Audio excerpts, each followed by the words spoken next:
I'm Corbett Wall with DVAuction, here with your feeder flash for Friday, May the 10th, brought to you in part by Toromox by Norbrook. Toromox is the affordable alternative to Cydectin. It treats infections and infestations due to internal and external parasites. Producers can expect the same weight gain advantage you're used to with Cydectin, just at a lower cost. For more information, go to norbrook.com.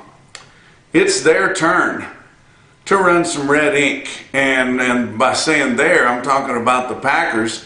I was listening to some of my group texts there on Thursday, and of course we didn't really establish a fat cattle market this week yet. They're going to do it all on Friday here, but you know, the feedlots are just kind of tired of hearing it from the Packers, and the country buyers are just telling the Packers playbook, whatever the home office there, the plant tells them to say, and what they're mostly hearing is that Tyson continues to make sure that everybody knows, they're well advertised, that they are going to 32 hours a week now.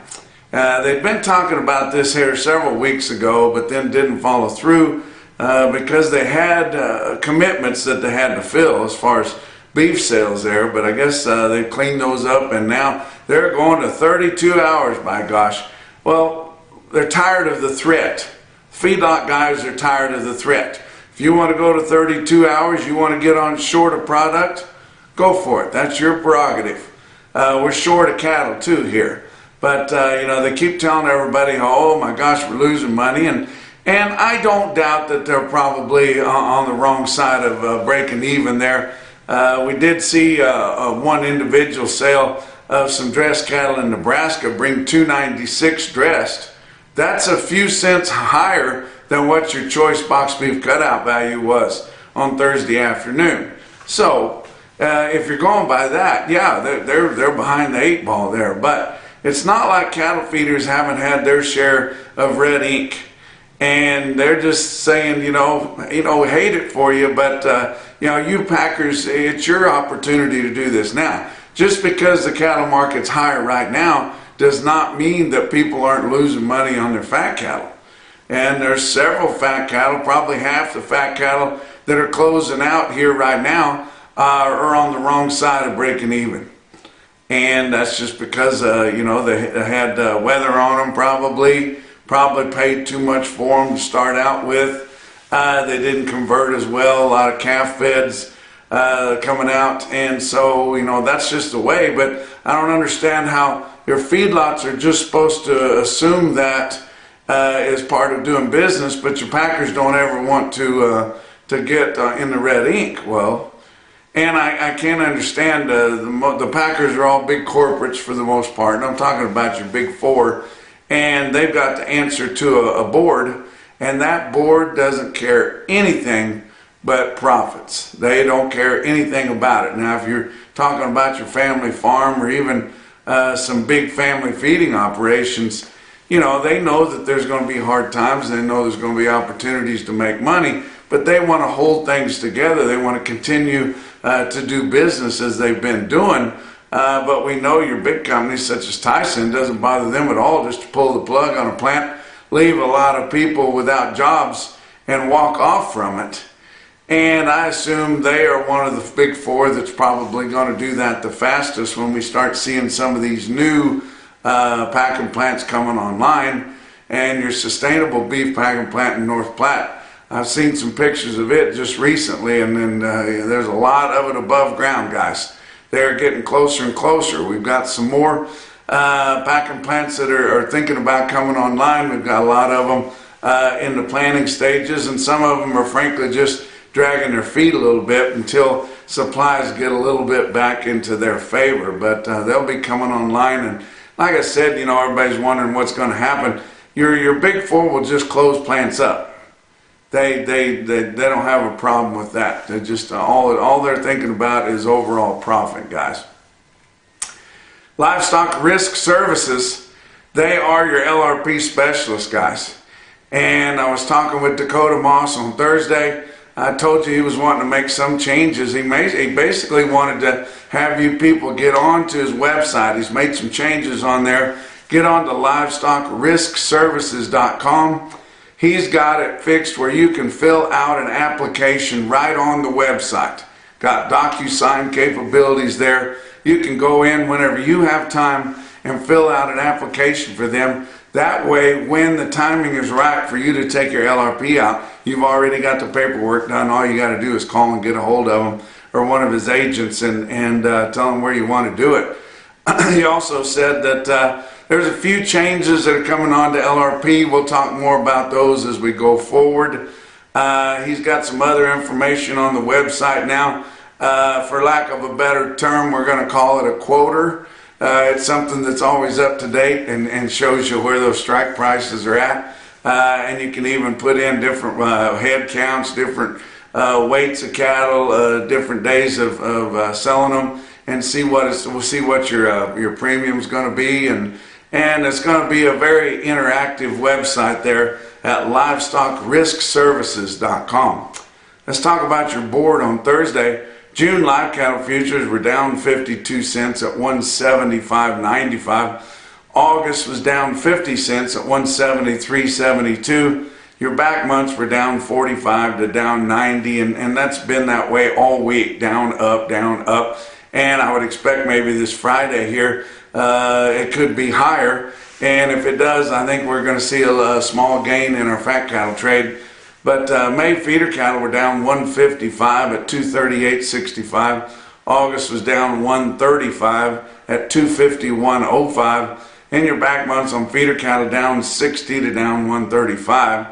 Your corn, Chicago Board of Trade futures down 2 3/4 cents a bushel at 442 3/4. Soybeans down 20 cents a bushel at 11.92 3/4.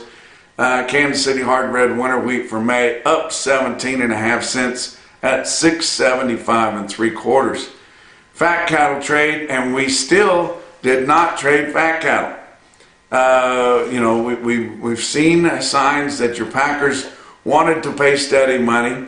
Everybody wanted more.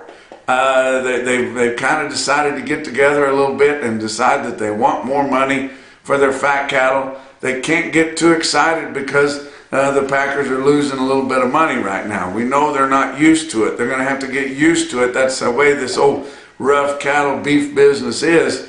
But didn't see hardly any trade. Sure not enough to establish a market on Thursday. Iowa sold 1 load of cattle. It was a mixed load, steers and heifers. They sold at 295 dressed. Nebraska sold 400. A few live sales at 186, which is about steady. And dressed cattle at 296, which would be on the stronger side. And as I mentioned, that's a pinch better than choice cutouts were on Thursday afternoon. Kansas sold about 200 head, which is nothing, and I think it was probably in northern Kansas. We've seen that here of late. They would sell a few cattle there earlier than everybody else in the Southwest feedlot sold, but your live prices were from 185 to 187, and the rest of the Southern Plains would really be excited if they could get their show list moved at that kind of a price. Texas didn't have any reported sales on Thursday. But your fed cattle exchange, on Thursday morning, they had a sale. They opened up the bidding on some cattle at 181, and the bidding was brisk from regional and major packers there. They sold several lots of beef on dairy cattle at 185 bid the grid. So that's the base price is 185. And I think they're thinking that they don't know why there's any reason we can't get 185 cash for the commodity cattle in the Southern Plains. Box beef cutout values, like I said, down a little bit, and they're just having a hard time rallying those things. And for this time of year, I can't understand why. But choice cuts down 128 at 295.39. Selects down 249 at 285.76.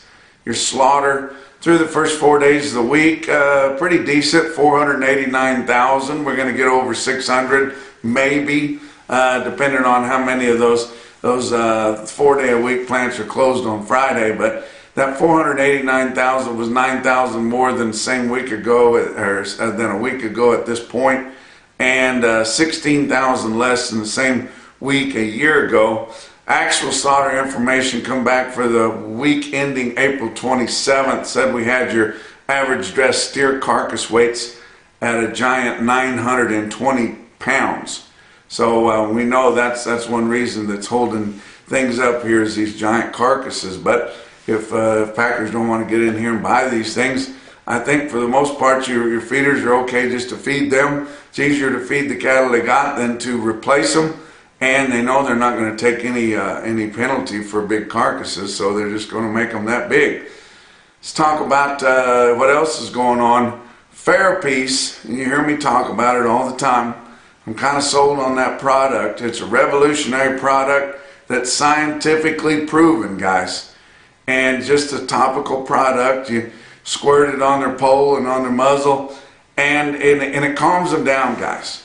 And for $3 a dose, or even less if you're buying in volume, you can't afford not to try it. I don't care what you're doing with the cattle. If you're weaning, shipping, moving, even harvesting the cattle, it's a good idea. Check it out at fairpiece.com. Talk about your feeder cattle. Your real-time index on DVAuction late in the day on Thursday is sitting at 242.56. That was down 68 cents from the end of Wednesday's trade there, but still a couple bucks better than the latest CME cash feeder cattle index, which was 240.38. Don't forget about the big sale at Payne County Stockyards in Perkins, Oklahoma. They're going to have a free lunch there in Perkins on Friday and then start the sale at 1 o'clock, and they've got lots of loads of yearlings in there, guys, and the quality is really fantastic. So check that sale out. If you can't get to Perkins, get on to DVAuction.com. Call them a little bit early, get approved to bid.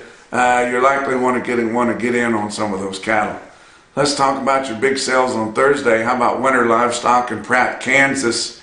The federal state market report was not out at the time I recorded this video. I went with your automated market report.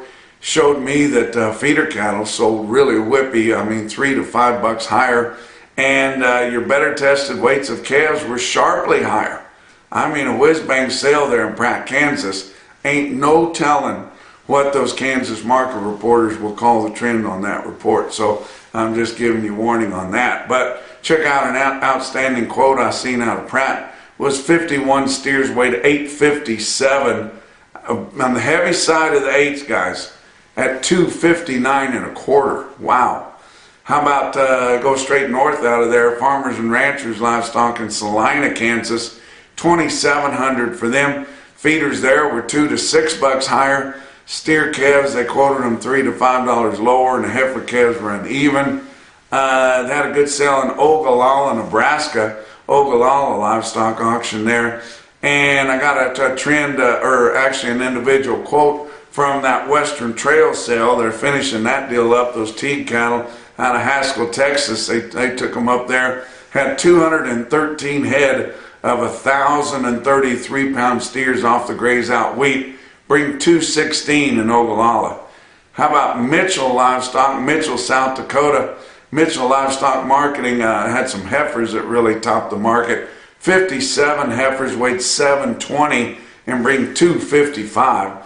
Not sure if they were for replacement or not, but it's a heck of a price on them. How about an individual quote from way out west? Orland Livestock Commission Yard. That's a DV auction broadcaster. They do a good job way out west there, guys. It's in Orland, California. 182 steers weighed 647, bring 306.50. But the most impressive quote that I saw anywhere on Thursday, your Macrocin, no BS, top quote for the day, come from my friends at Clarinda Livestock Auction in Clarinda, Iowa. That's southwest part of Iowa there, guys. And a good friend of mine purchased these steers, said they were the kind. 101 head, 515-pound black steers, bring 365.50. And that's your feeder flash for Friday.